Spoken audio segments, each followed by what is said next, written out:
C'est un jour exceptionnel, en effet, qui voit le couronnement de tant de labeur pour nos jeunes nouveaux confrères qui sont reçus dans l'une des plus vieilles corporations du monde, dans une communauté professionnelle de tradition datant de plusieurs millénaires.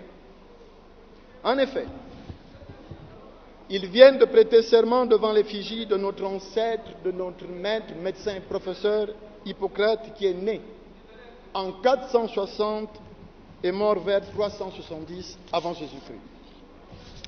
Nous lui devons une série considérable de premiers traités de la médecine, et le serment qui porte son nom est considéré comme le texte fondateur de la déontologie. Chers élèves,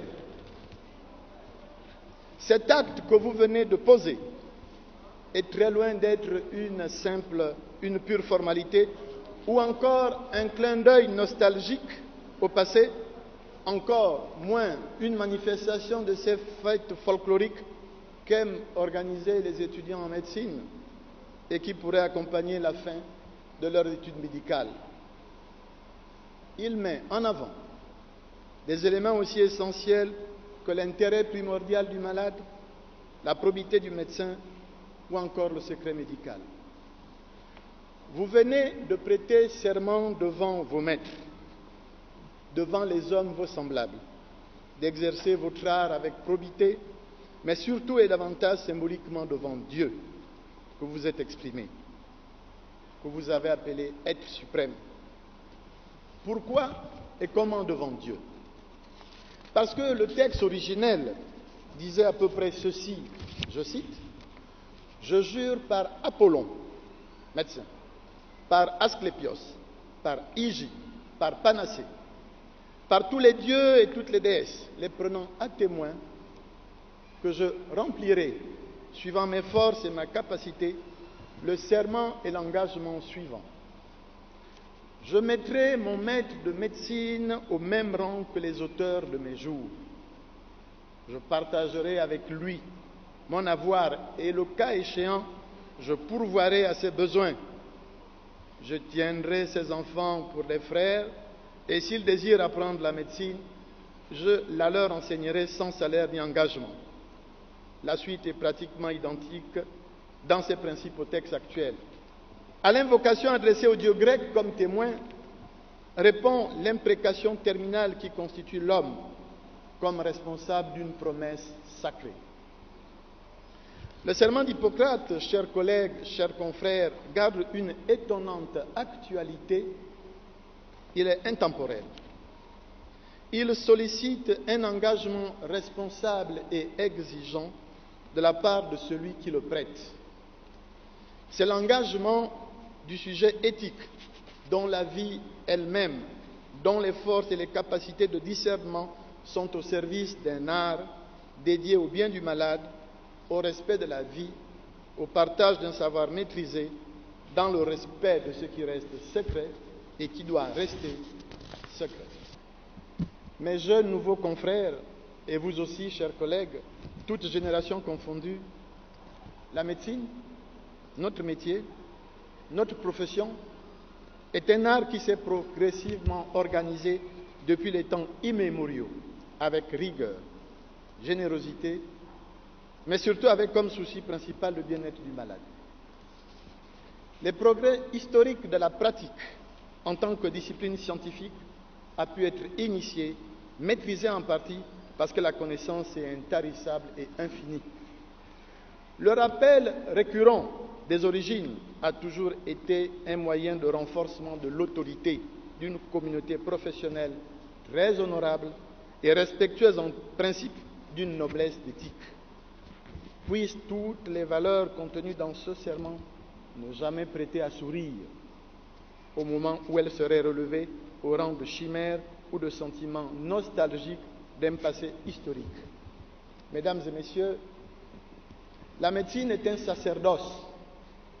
Ce mot vient du latin sacerdoce avec S, qui veut dire prêtre.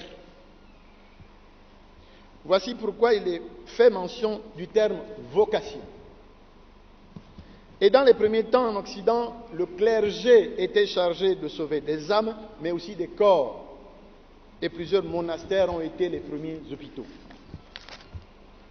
Aujourd'hui encore, la fonction de médecin est celle des prêtres, l'un aidant face à la vie et l'autre face à la mort, restent intimement liés.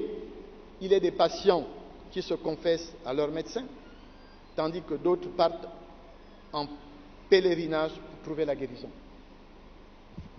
Cette dimension de médecin, mesdames et messieurs, dépasse largement le cadre technique et froid dans lequel la science expérimentale cherche à le confiner, mais vers lequel, hélas, nous sommes en train de converger inéluctablement, et je pense particulièrement à la recherche génétique chez l'homme et à ses éventuelles dérives.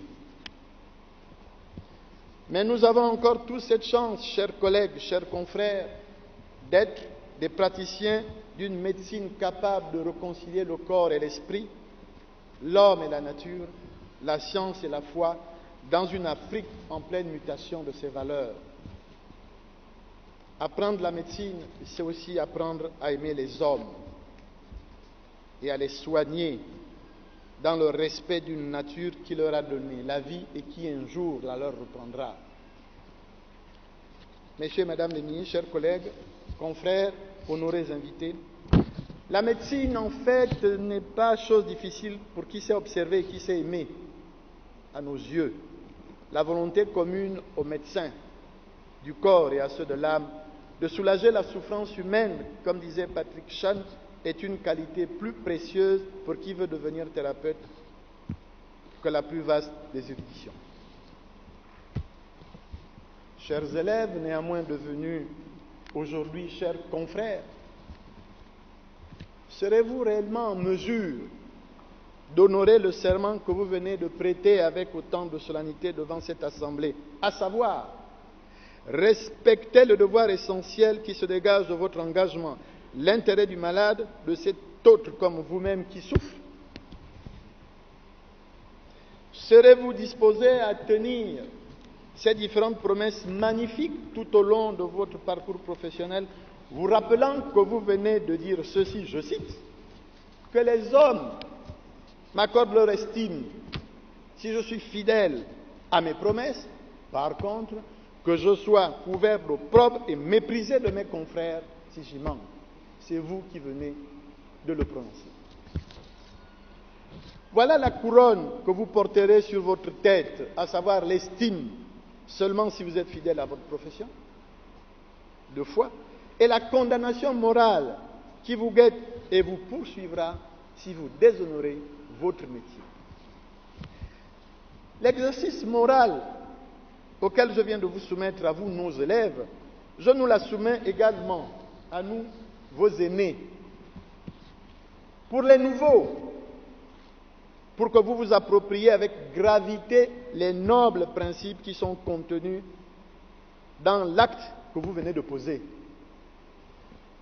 Nous les anciens, pour que nous nous souvenions et nous nous réapproprions à nouveau la profondeur, la sagesse, la force, la beauté de cet engagement immuable, quasi religieux, que nous aussi avons prononcé un jour devant les hommes, devant nos maîtres et devant Dieu, d'exercer notre art avec probité. Ce n'est pas qu'aux jeunes aussi, mais à nous, les aînés. En outre, nous sommes tenus, nous les aînés, par un devoir d'exemplarité par rapport à nos jeunes. Nous devons montrer l'exemple.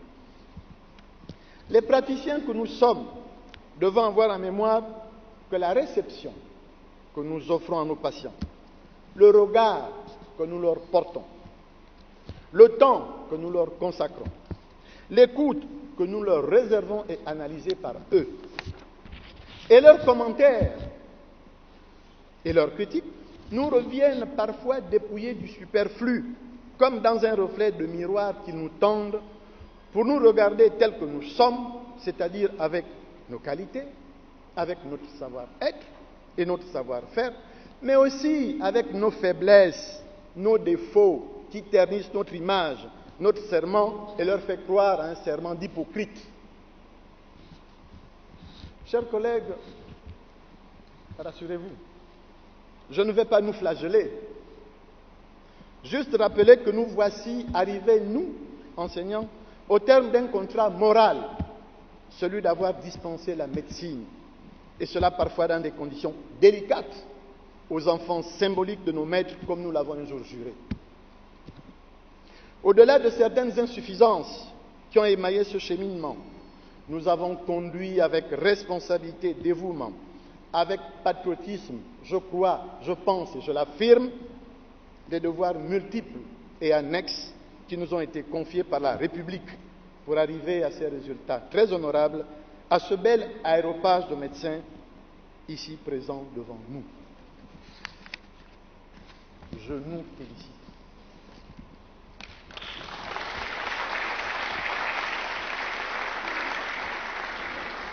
Chers élèves, quant à vous, vous voici aussi arrivés à la fin d'un long processus d'apprentissage de vie et d'expérience. Trop long pour certains, suffisamment long pour d'autres, mais néanmoins long de plus de 7 ans. Vous bénéficiez désormais du titre honorable et distinctif de docteur en médecine pour professer le plus beau métier du monde. Malheur à l'enfant qui ne fera pas mieux que son père. Vous devez donc faire mieux que nous. La devise du médecin est primum non nocere, ce qui veut dire ne pas faire le mal. Ne pas faire le mal est la devise du médecin. Il est tout aussi bon de rappeler, mesdames et messieurs, qu'il n'y a pratiquement pas d'intervention médicale sans risque.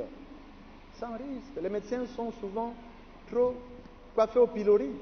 Il n'y a pas pratiquement d'intervention médicale sans risque.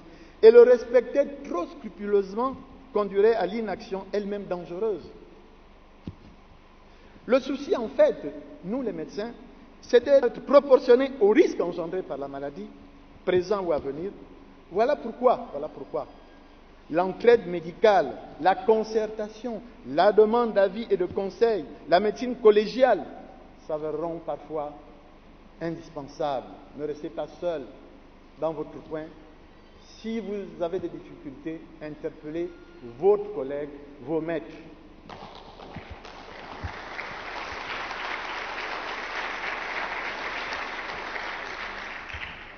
La finalité de vos études n'est pas la médecine, ni la maladie, ni même le malade, mais l'homme en bonne santé, capable de réaliser sa vie. Retenez ceci, chers élèves. Cherchez moins à briller dans la vie, dans la cité, à l'hôpital, qu'à éclairer autour de vous. Je terminerai en récitant pour vous, à votre place, une belle prière que j'ai placée un jour en avant-propos, en belle page, dans ma thèse soutenue publiquement le 21 mars 1981, il y a 40 ans, au grand amphithéâtre de médecine et de pharmacie de l'école de Dakar. Cette prière est tirée des extraits des serments et prières de Moïse Maïmonide, praticien juif du XIIe siècle. Et comme tout à l'heure, la majeure de promotion s'est présentée devant l'effigie d'Hippocrate, notre maître, pour réciter pour vous tous, alors moi je vais la réciter pour nous tous et je vous demande, vous, élèves, de bien vouloir vous lever. Parce que c'est pour vous, c'est pour nous que je vais la réciter. C'est comme si je me mettais à nouveau à votre place. Voici ce que disait Moïse Maïmonide au XIIe siècle. Il disait ceci.